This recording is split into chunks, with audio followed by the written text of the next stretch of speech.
kita ketemu lagi di channel YouTube iColor Service. Masih bersama kita berdua di sini, ada Aisyah Grey dengan Sani.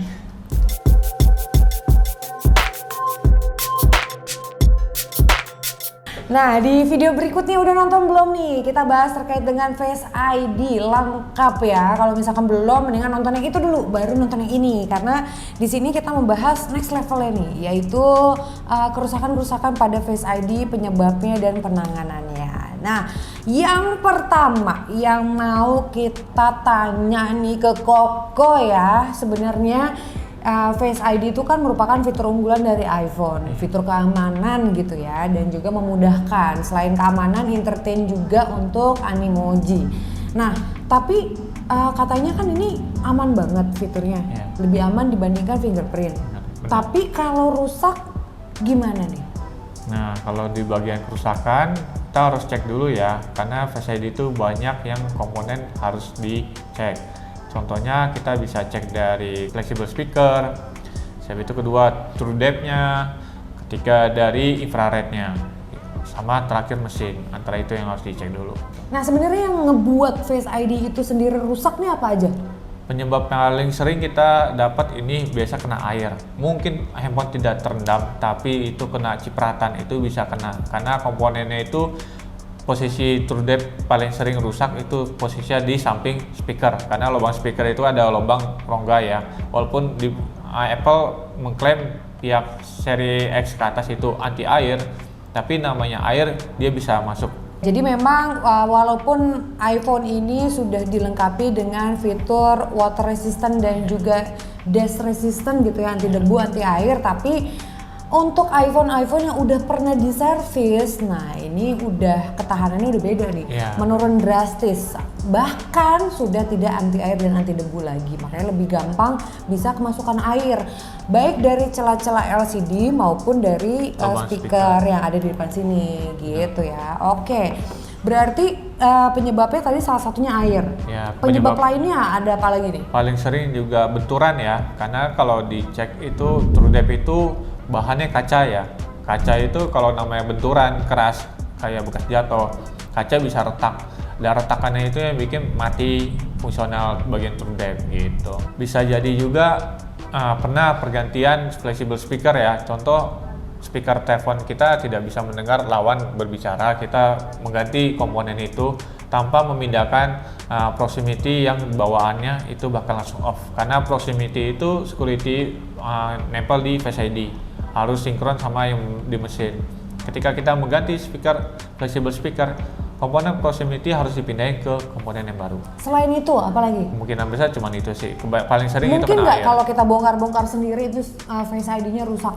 Bisa jadi kemungkinan itu rusak dari bongkar orang yang tidak tahu ya, kayak mungkin fleksibelnya sobek, apa ketekuk, apa ketis itu emang sering buka tutup, jatuhnya emang udah kayak namanya udah mau putus lah fleksibelnya, jadi udah rusak. Nah itu ya, makanya nggak usah bongkar-bongkar sendiri. Sayang banget nih kalau misalkan kalian udah menggunakan seri iPhone terbaru tapi ternyata Face ID-nya malah nggak bisa dipakai ya. Nah tapi sebenarnya kalau udah rusak, tadi kan kita sebut nih penyebab rusaknya banyak. Nah kalau udah rusak sebenarnya bisa dibenerin nggak sih? Bisa, dengan syarat semua komponen yang ada nempel itu masih bawaannya. Contoh bawaan originalnya gitu ya. Contoh dia sudah pernah ganti flexible speaker, tapi fleksibel lamanya tidak dipindahin tapi masih disimpan gitu, itu bisa dibetulin bagian Face ID. Kedua, misalnya kena air dan kamera depannya itu pernah diganti tapi yang lamanya masih ada, kita bisa pindahin true depth sama infrarednya ke kamera yang baru.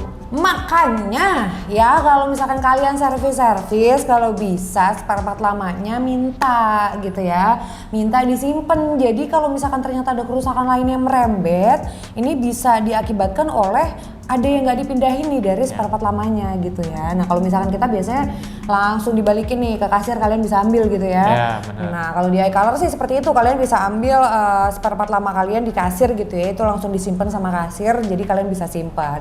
Mau baterainya bengkak kek, mau apa kek, mau LCD-nya udah hancur, mau dibawa pulang gitu ya.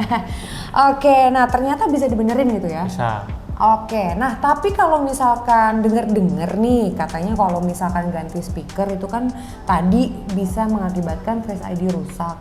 Nah itu karena apa sih sebenarnya? Nah ini ya, kalau kita bisa ngecek ini banyak orang awam yang ganti speakernya langsung beli online secara online tapi tidak mengetahui fungsionalnya. Ternyata di flexible speaker itu ada namanya sensor proximity ya, contohnya seperti ini ya, contohnya seperti ini.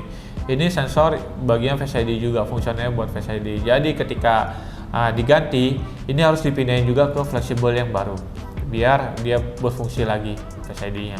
Dan misalkan ini kamera ini infrared, kamera depan dan true depth-nya di sini ya, true depth. Misalkan ada pernah seri X ganti kamera depan nih.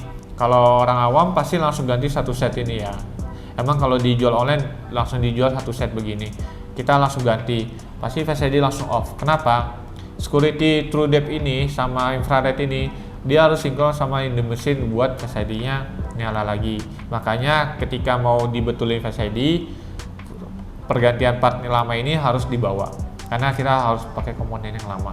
Jadi seperti itu. Nah kalau misalkan kalian di sini ada yang punya masalah lain nggak terkait dengan Face ID, langsung aja tulis di kolom komentar di bawah. Siapa tahu kita ada yang miss di sini gitu ya. Ya, siapa tahu ada juga yang pernah bingung atau gimana, bingung cara pengecekan. Iya. Sekarang ke store aja, kita cek langsung. Benar, kalian langsung bawa ke sini aja karena kalau ngecek-ngecek di sini gratis ya. Mau tanya-tanya gitu kan, konsultasi boleh asal jangan konsultasi pernikahan. Salah tempat ya.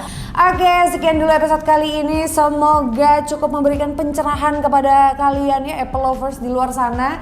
Dan pastinya kalau misalkan masih ada pertanyaan, masih bingung, masih nggak ngerti, masih mau nanya-nanya gitu ya, langsung komen aja di kolom komentar di bawah ke kita. Nanti kalau jawabannya singkat, admin langsung jawab. Tapi kalau jawabannya panjang, kita bikin video lagi deh buat kalian ya. Makanya jangan lupa subscribe dan juga aktifkan tombol loncengnya biar notifikasinya langsung masuk tiap kali kita upload video baru.